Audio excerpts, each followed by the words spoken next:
welcome back to ARC Salt Lake. We cover authentic, relevant, and community stories, and an important community story this morning. Oh, absolutely. One of Time Magazine's 100 most influential people for 2025 is University of Utah professor Wesley Sundquist. He made the list due to a breakthrough in preventative HIV treatment. Yeah, he's a biochemist here this morning. He spent years working on a twice-a-year therapy to prevent HIV to those at high risk for the virus. And you worked with a team on this for quite a while. It didn't just happen. That's right. We started about 30 years ago, and our team has been working ever since, funded by the NIH. Mm-hmm. So what was the breakthrough after these 30 years? Yeah. What finally came together? Two things. We came to understand a part of the virus called the capsid and why it's important. And then Gilead Sciences, a drug company, developed a very potent and long-lasting drug that built on the information that we created. And it just all had to work together. I mean, that's right. You're one of the 100 most influential people, so this is a huge invention. Yeah, it was a complete surprise. My kids are amused that I'm on the list with Snoop Dogg.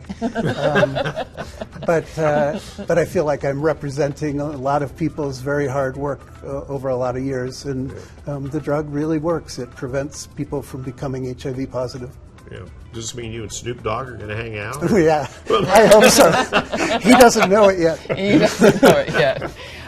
So it can change lives, this medication, if it gets to the people. So there are still 1.3 million new infections every year, and so that's a huge health problem, especially in the developing world, but also here. And we really do need the resources to be reappropriated to be able to distribute it. It'll be a human tragedy if we don't. Yeah, so what are some of the biggest threats standing in the way of this?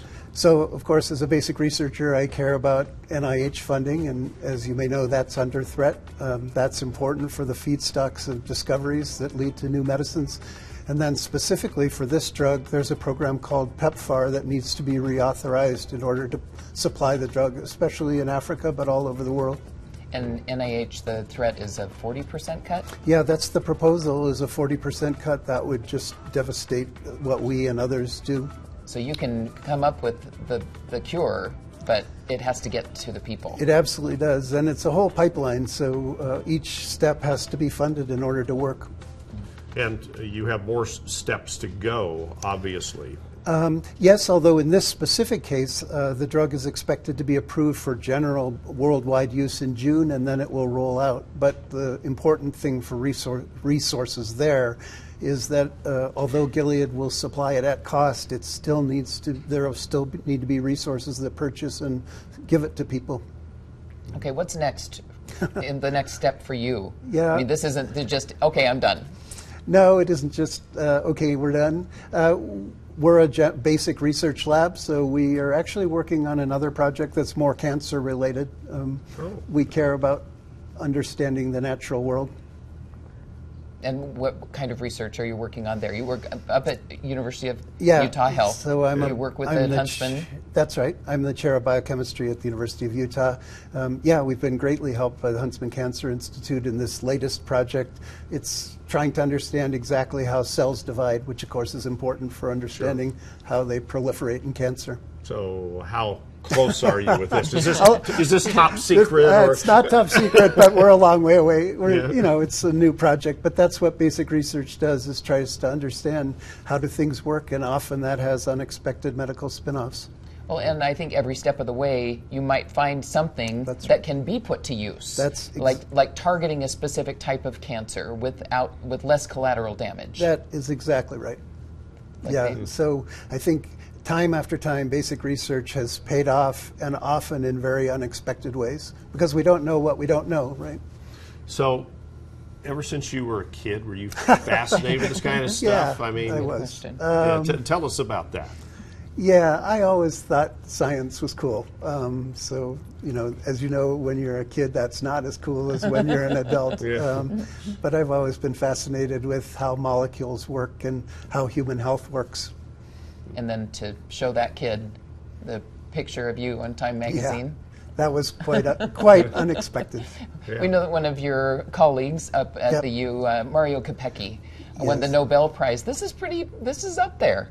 It's not the Nobel It's Prize. not the Nobel Prize, but it's great accolades and, for your group. I should say we have great colleagues, Chris Hill, Owen Pornois, others. I mean, people at the U Health are really doing amazing things. I'm proud to be part of the organization.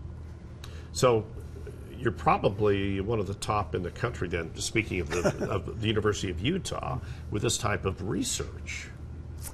Yeah, that's a hard question for me to answer, of course. But yeah, I think this is viewed as a genuine breakthrough because it really prevents HIV transmission. Okay. And are you doing anything with your colleagues from around the country to fight for that funding to not be cut? Yeah, so this was also named as Science Magazine's Breakthrough of the Year. And in June, we're going to Washington. That we have a panel of 3 of us who include healthcare delivery people. And we're going to make the case that lives will be saved if we have the resources to deliver this. Are you going to get a face-to-face with the president so he understands what's at stake? He hasn't called, but honestly, it's truly important message. On Thursday, there's a red carpet event. It includes Robert F. Kennedy. If he will listen, I'm going to tell him how important this is. Well, he was just here in Utah. Yes, of course, that's right. Yeah. Okay, how important is this for you professionally, this honor? You know, it's kind of funny. I've heard from people that, of course, I never hear from. Professionally, it's maybe a little less important than, professional awards, but it's still a great honor. Okay. Well, congratulations, and thanks so much for sharing what you've learned and what you found out so far. Sure. Yeah, My congratulations. pleasure. I mean, Thank you. that is a big deal for all of humanity, what you and your team have done. So, Yeah, we're optimistic. yeah. Saving lives around the world. Absolutely. Thank you. Thank you. All right.